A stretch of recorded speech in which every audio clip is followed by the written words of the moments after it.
नमस्कार। आप सुन रहे हैं सुभद्रा कुमारी चौहान की लिखी कहानी असमंजस।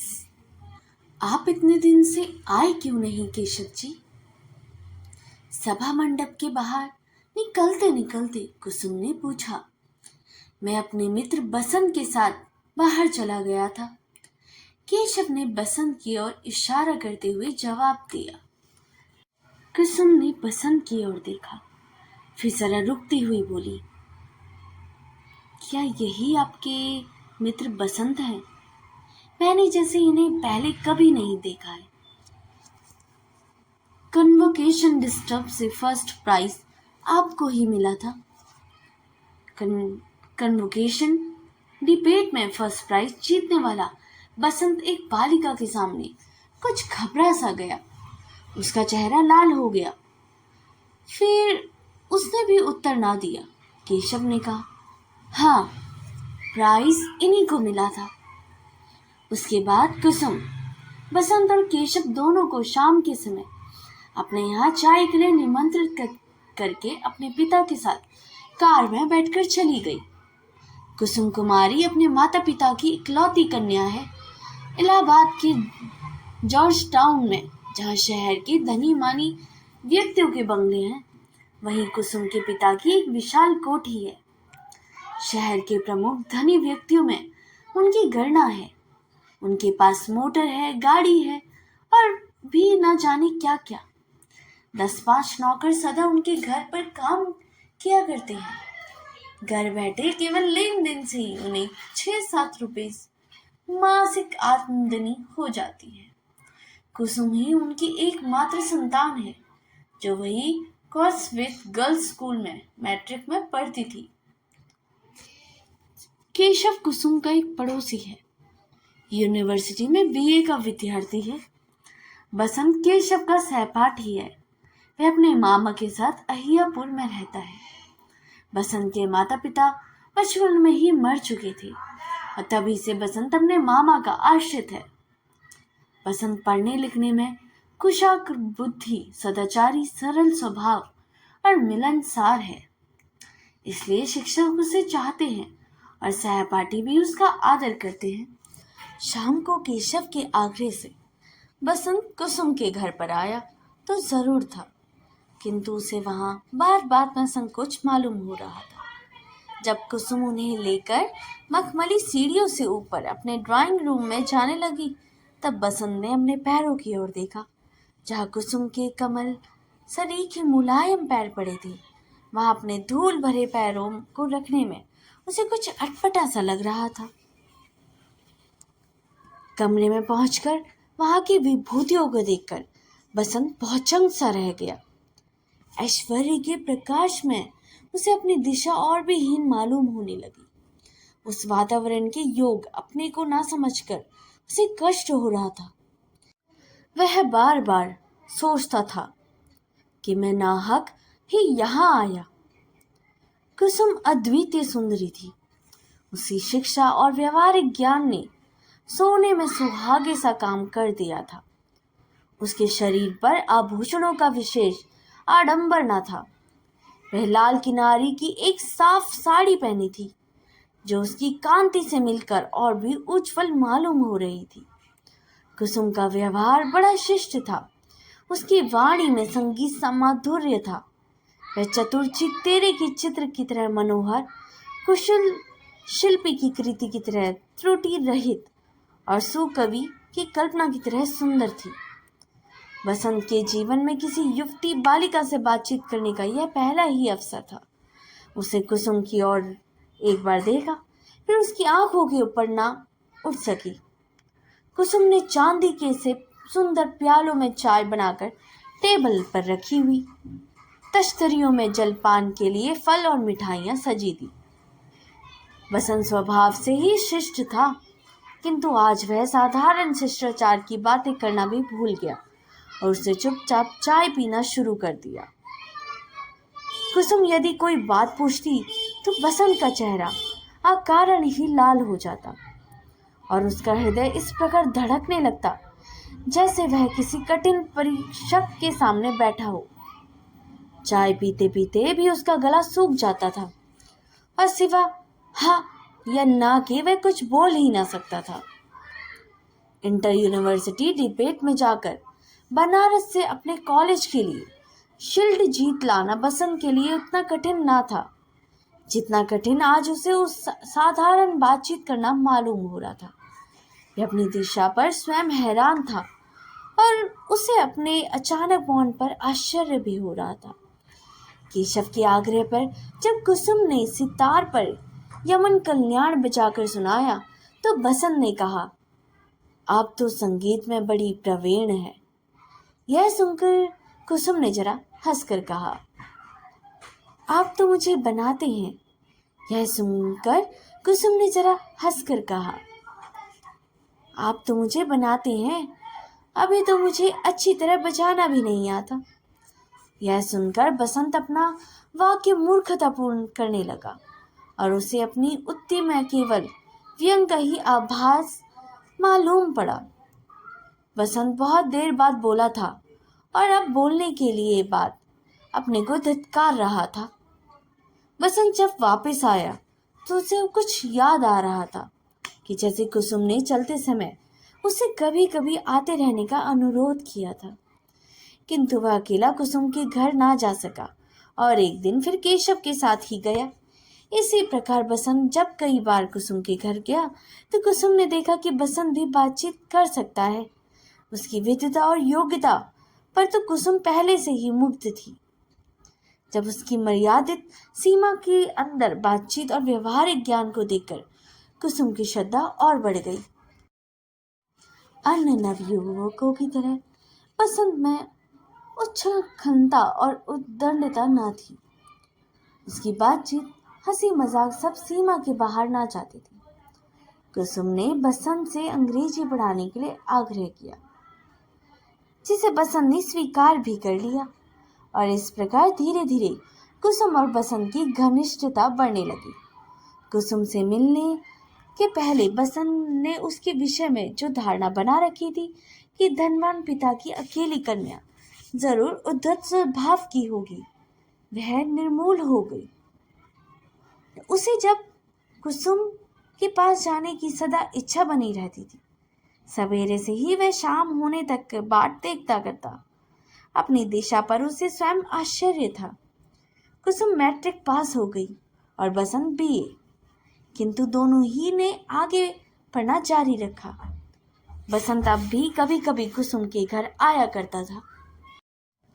एक दिन वसंत ने सुना कि कुसुम का विवाह मई के महीने में होने वाला है। बसंत समझ न सका कि यह सुनकर उसका चित्त अव्यवस्थित सा क्यों हो गया। उसने कभी स्वप्न में भी नहीं सोचा था कि कुसुम के साथ उसका भी कोई ऐसा संबंध हो सकता है। अपनी और कुसुम की आर्थिक स्थिति में जमीन आसमान का अंतर वह देखा करता था और कभी इस प्रकार की असंभव कल्पना को लाने के लिए उसे अपने ऊपर विश्वास था। कुसुम उसके लिए आकाश कुसुम थी। उसे छूने तक की कल्पना बेचारा वसंत कैसे करता।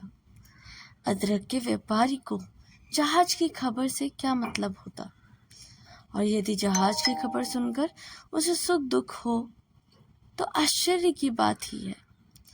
बसंत यही सोच रहा था। बसंत कुसुम से दूर दूर रहने की सोचने लगा, किंतु जो ही शाम हुई वह अपने आप को रोक न सका।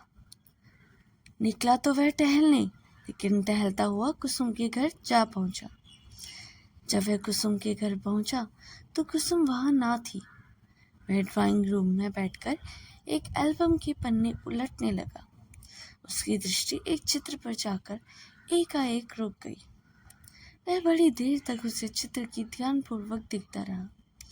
उसका सिर चित्र के ऊपर झुक गया और आंसू की बड़ी बड़ी बूंदें गिर पड़ी। बसंत जैसे सोते से जाग पड़ा हो। उसे झट से जेब से रुमाल निकालकर चित्र पर से आंसू की 2 बूंदें पोंछ दी और उसी समय उसकी नज़र सामने लगे हुए बड़े आईने पर पड़ी। कुसुम उसके पीछे चुपचाप खड़ी थी। उसकी आंखें सजल थी। बसंत कुछ घबरा सा गया। कुसुम पास की एक कुर्सी खींचकर बैठ गई। थोड़ी देर तक दोनों ही चुपचाप रही। आखिर कुसुम ने ही कुछ देर बाद निस्तब्धता भंग करते हुए कहा, बसंत बाबू, अब तो बहुत देर हो चुकी है। बसंत ने कहा, जो कुछ हुआ ठीक ही हुआ है। इसके बाद मिल्टन की एक पोयम की कुछ पंक्तियां जो कुसुम समझ सकती थी, बसंत ने उसे समझाई। बसंत अपने घर गया और कुसुम अपने पिता के साथ हवाखोरी के लिए। गर्मी की छुट्टी में बसंत को एक लाल लिफाफे में कुसुम की शादी का निमंत्रण पत्र मिला और कुछ दिन बाद उसे यह सुना कि कुसुम का विवाह एक धनी मानी जमींदार के यहाँ सकुशल हो गया है।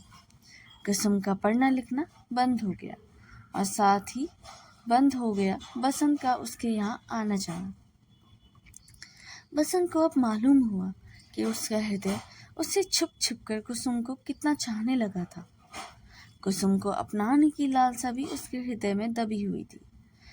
अपने हृदय को इस विश्लेषण पर बसंत को आश्चर्य हुआ। यह इच्छाएं कब उसके हृदय में आई, ऐसा उसे स्पष्ट भाव से स्मरण नहीं आया।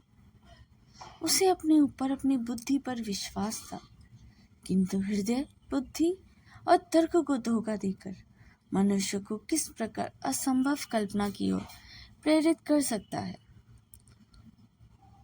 बसंत ने आज जाना। उसे सोचा, यदि मैं सचमुच कुसुम को प्यार करता था तो मैंने कुसुम से यह कहा क्यों नहीं। यदि उसे अपनाने की इच्छा मेरे हृदय में थी तो मैंने कभी प्रकट क्यों नहीं किया। मैं अपने प्रश्नों पर आप ही निरुत्तर हो जाता था। फिर उसने बार बार यही सोचा कि उसे सदा से ही कुसुम को प्यार किया है और हृदय से प्यार किया है। तब क्या कुसुम भी उससे प्यार करती थी? शायद हाँ या नहीं। बसंत कुछ निश्चय न कर सका, किंतु तर्क की शुष्क विचेना में उस दिन कुसुम की सजल आंखें डूबते हुए को तिनकों के सहारे की तरह बसंत को मालूम हुआ। बसंत एमए पास करने पर लाहौर कॉलेज में प्रोफेसर हो गया और साधारण स्थिति में अपने दिन काटने लगा। उसे प्रोफेसरी करते करते 4 साल हो गए, किंतु उसके जीवन में कोई विशेष परिवर्तन तो नहीं आया।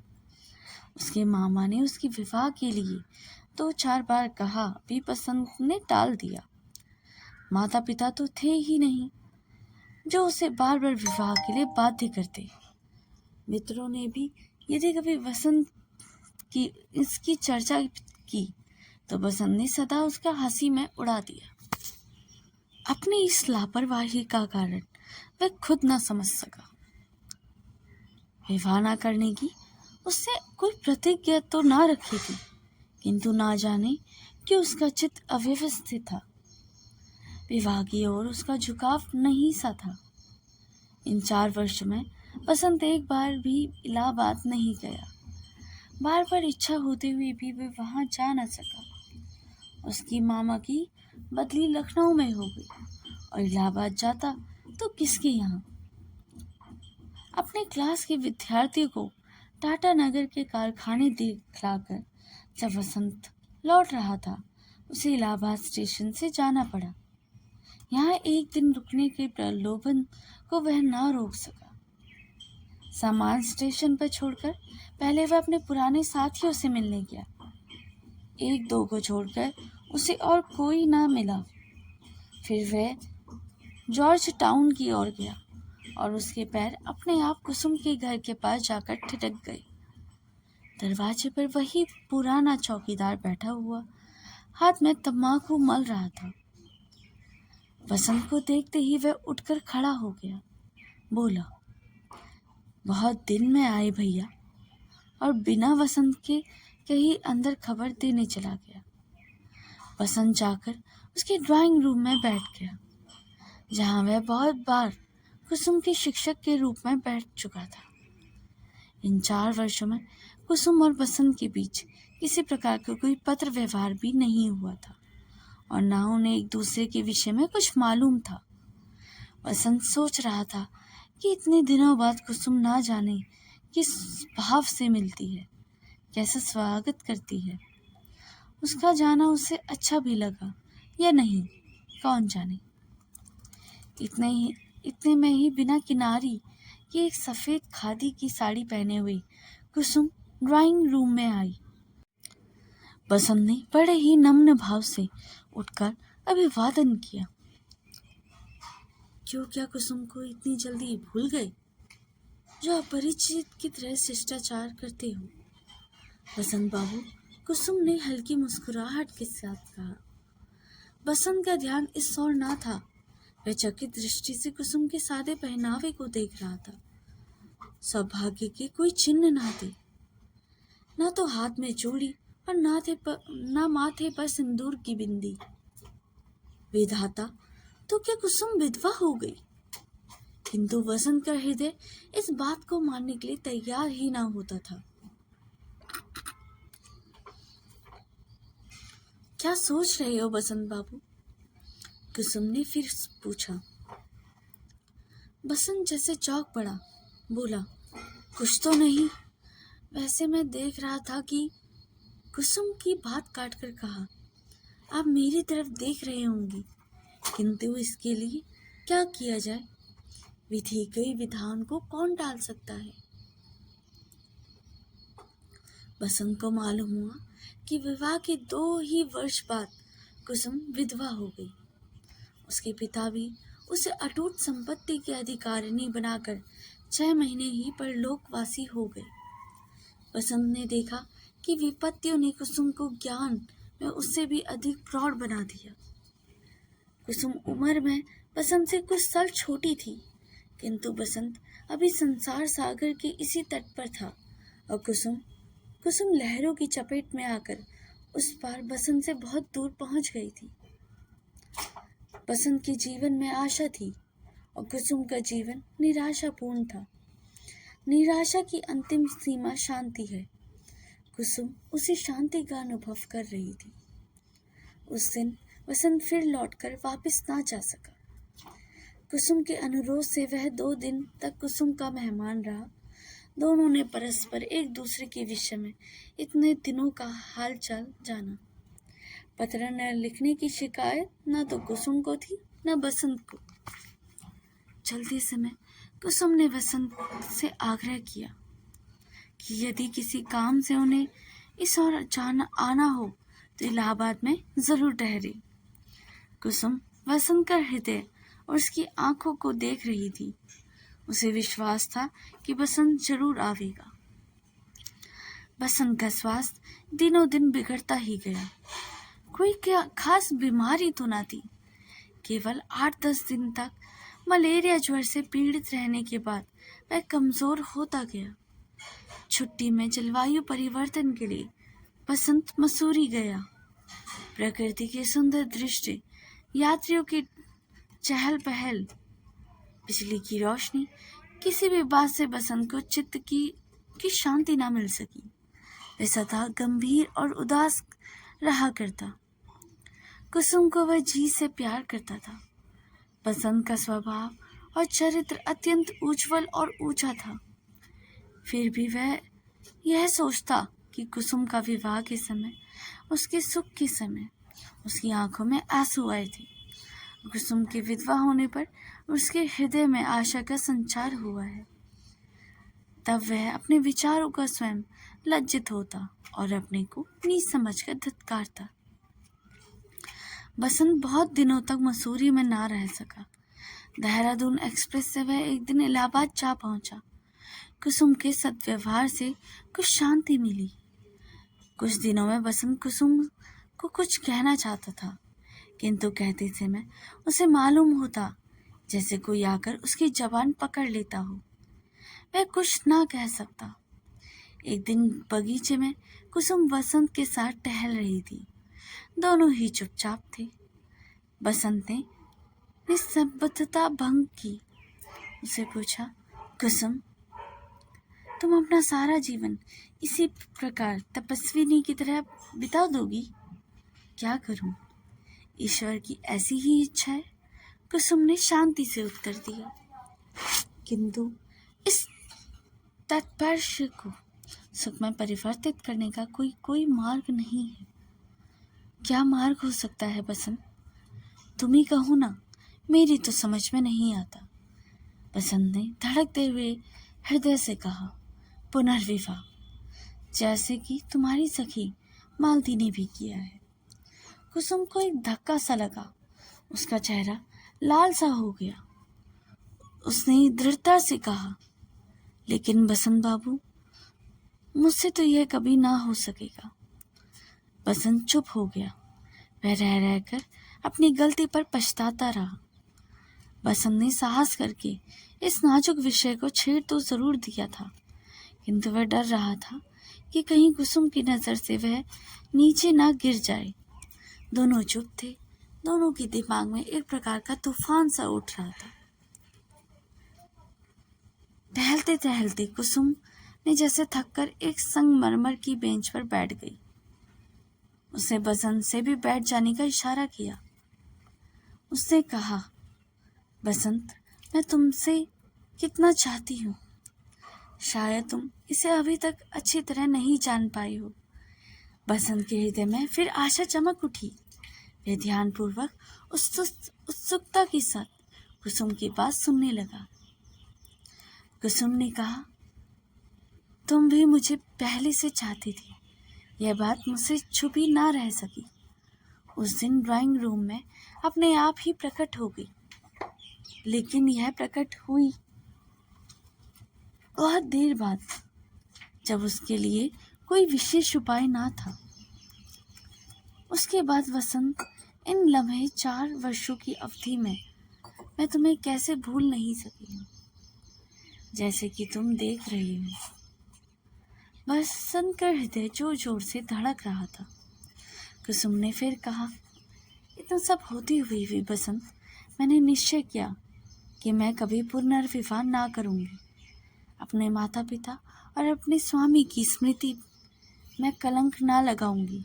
तुम्हारी और मेरा हृदय शुद्ध प्रेम है।